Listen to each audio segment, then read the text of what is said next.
E aí pessoal, aqui quem fala é o Guto, sejam bem-vindos a mais um vídeo. Hoje a gente veio falar sobre o capítulo 9 e 10 de Jinx, da Minghua, né? Eu deixei juntar dois capítulos aí porque eles estavam meio curtos, então a gente deve seguir nesse ritmo ao longo da obra. Eu devo falar a cada dois capítulos sobre ela, e hoje a gente fala sobre esses dois capítulos, então, que acontece logo em seguida daquela situação que o Jae-kyun e o Kim-dan viveram nas duchas da academia, né? Onde o Kim-dan teve que fazer sexo com o Jae-kyun, mesmo correndo aquele risco de serem vistos por alguém. Antes da gente continuar falando sobre isso, deixa eu te lembrar e te pedir para você deixar o like e se inscrever no canal se você é novo por aqui. Tudo isso ajuda muito com o engajamento do vídeo. E também, por favor, vai comentando à vontade ao longo do vídeo sobre as suas perspectivas da obra, o que você concorda e o que você discorda comigo sobre os capítulos. Vai comentando aí para eu poder responder depois e a gente continuar essa conversa. E claro, se você quiser acompanhar o meu trabalho em outros lugares, eu sou @gutonu em todas as outras redes sociais, e eu tô tentando criar um pouco de conteúdo lá nas outras redes sociais também, lá no Instagram, no Twitter e também no TikTok.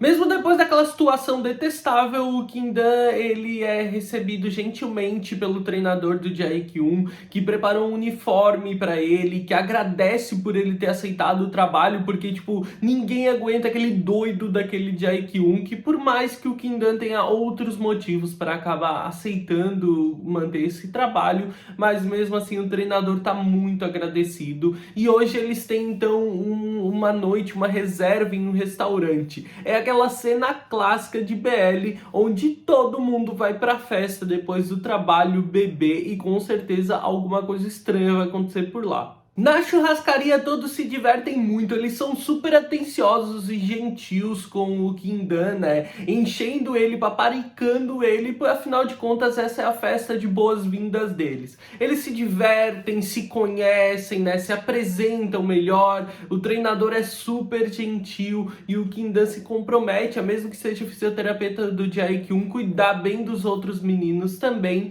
e eles ficam lá se divertindo durante todo esse tempo. Até que alguém pergunta sobre o Jae-kyun, que o treinador ainda vai explicar que ele não veio, que ele foi embora logo depois do treino. E um dos rapazes ainda comenta que nem faz diferença, porque quando ele vem nesse tipo de evento, ele nem mesmo bebe, ele nem aproveita direito. O Kim-dan, na real, tá muito aliviado dele não estar ali, porque ver o Jae-kyun naquele momento ia acabar fazendo ele lembrar do que tinha acabado de acontecer, que foi aquela situação no banheiro, e isso ia deixar ele bem desconfortável. Então, no meio da festa, chega um momento em que eles anunciam que eles têm que fazer o ritual de boas-vindas pro Kim-dan. Afinal de contas, ele é parte da equipe agora. E o que eles fazem é simplesmente pegar uma jarra enorme e encherem com tudo que é tipo de bebida. Cada um escolhe uma bebida e eles colocam ali dentro, e a ideia é justamente juntar tudo isso, e o Kim-dan, ele tem que beber aquilo, ele tem que virar aquele copo. O Kim-dan fica assustado naquele momento, mas ele é interrompido antes mesmo de beber pela chegada de Jae-kyun,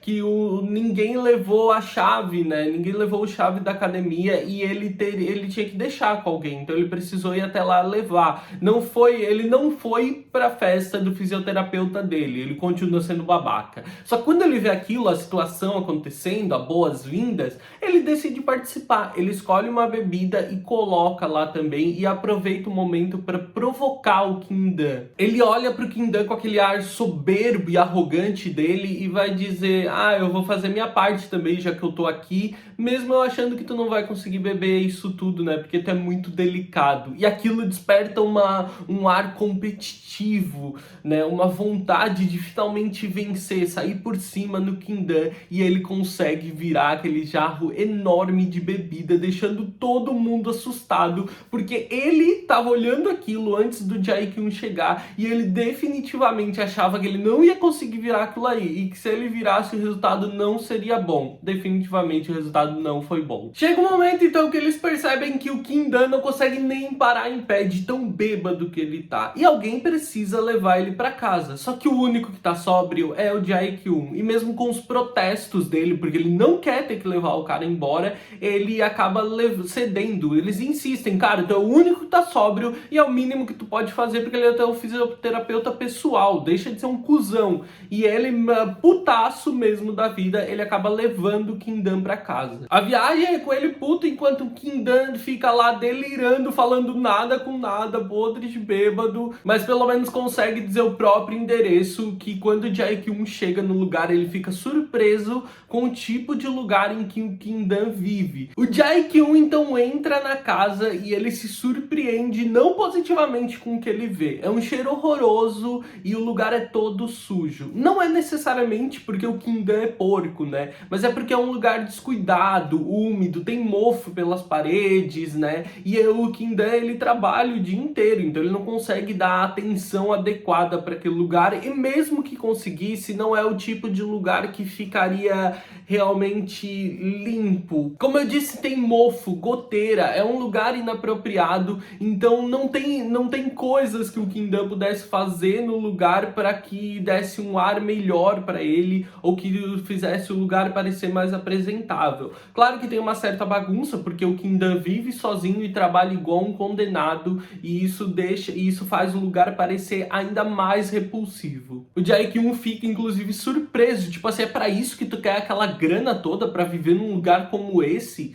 E ele acaba levando o Kim-dan então pra cama, e lá o rapaz começa a delirar, achando que a pessoa que tá com ele naquela sala é a avó dele, e começa a falar coisas meio que nada com nada pro Jae-kyun, né? Ele começa a prometer pra avó dele que vai cuidar de tudo, que não é pra ela se preocupar, e o Jae-kyun simplesmente não entende nada do que tá acontecendo ali. O Kim-dan, de repente, acorda em um lugar claro que ele não reconhece. Esse lugar é a casa do Jae-kyun, que logo ele percebe onde ele tá, ele já teve naquele lugar, né? Mas ele ainda não entende como foi parar lá. Ele sabe que bebeu muito na noite anterior. E a primeira preocupação dele, inclusive, é que tenha acontecido alguma coisa na noite anterior, mas ele não se sente dolorido naquele lugar específico, então acha que tá tudo bem. E nesse momento o Jae-kyun entra no quarto e já chega avisando que ele não fez nada, que ele não gosta desse tipo de coisa. Aí temos um ponto positivo pro nosso semicuzão da história, que pelo menos ele não é do tipo que se aproveita de pessoas bêbadas ou inconscientes. O Kim-dan se desculpa pela situação e agradece pelo Jae-kyun ter cuidado dele, por mais que ele seja mais velho,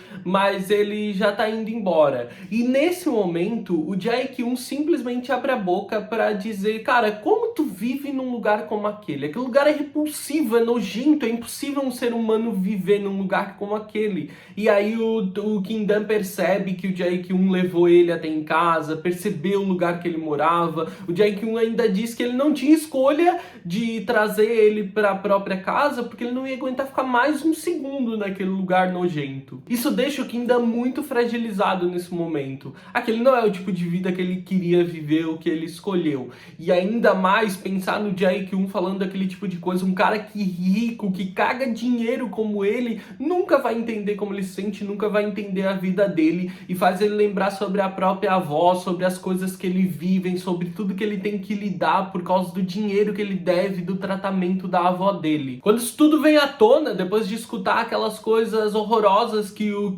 Jae-kyun fala pra ele, ele olha pro Jae-kyun com os olhos chorosos, né? Ele acaba não se aguentando, ele acaba desabando nesse momento e fala, cara, tua vida não é da minha conta, tu vai fazer o que se eu te contar a minha história triste de pobre menino? Tu vai fazer o que? Tu vai aumentar muito o meu salário? Nada disso é da tua conta. E ele vai embora sem dar muito mais explicação pra ele. Ver um cara como o Jae-kyun, que sempre teve tudo, que vive uma vida tão cheia de poder, tão cheia de riquezas, criticar ou questionar sem entender o porquê que o Kim-dan precisa viver naquela situação deplorável, fragiliza demais o Kim-dan e faz com que ele acabe externalizando todos esses sentimentos. Isso deixa realmente o Jae-kyun surpreso, mas o Kim-dan não tem emocional bastante para lidar com essa conversa nesse momento. O Kim-dan vai embora muito frustrado e irritado. Por que o Jae-kyun foi tirar ele de casa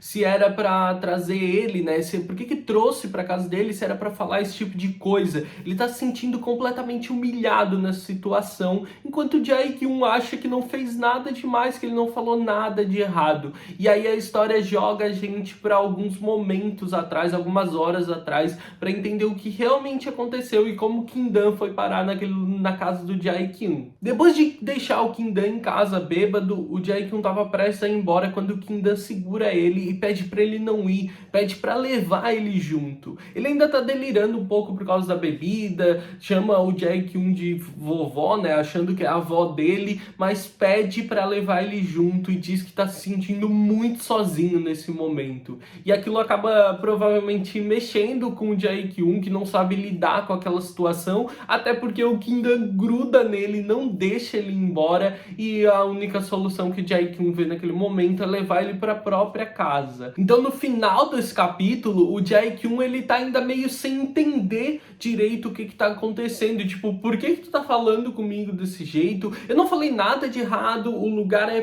podre de nojento, foi tu que quis vir pra cá, foi tu que pediu pra não ficar sozinho. Então, tipo, ele ainda não entende qual é a real situação, a história do Kim-dan, pra poder entender os motivos do menino agir daquela maneira. Ele só acabou impossivelmente levando o rapaz pra casa e cuidando dele. Olha, finalmente a gente chegou em alguns capítulos que mostraram alguns lados positivos do Jae-kyung, como ele acaba cuidando do Kim-dan naquela situação toda, né? Por mais que ele não esteja com muita vontade, ele acaba sendo bastante responsável e atencioso, e também que a gente sabe que ele não é o tipo de cara que se aproveita de pessoas desacordadas ou bêbadas. Eu acho que isso traz um pouco da ideia que a autora quer trazer pra gente sobre o Jae-kyung mesmo, como aquele poder e aquela maneira arrogante que ele vive, tá tudo atrelado ao dinheiro, né? Como aquele dinheiro e o fato dele ser jovem acaba dando para ele aquela sensação de dominação e de poder sobre as outras pessoas. E tudo isso atrelado à maneira submissa e repugnante como Kim-dan vive, acaba trazendo pra gente todo esse contexto, toda essa ambientação. Deixa aí nos comentários o que você achou desses capítulos e o que você tá achando de Jinx e expectativas para os próximos capítulos. Espero que tenham gostado do vídeo. Eu vejo vocês no próximo vídeo. Um grande beijo.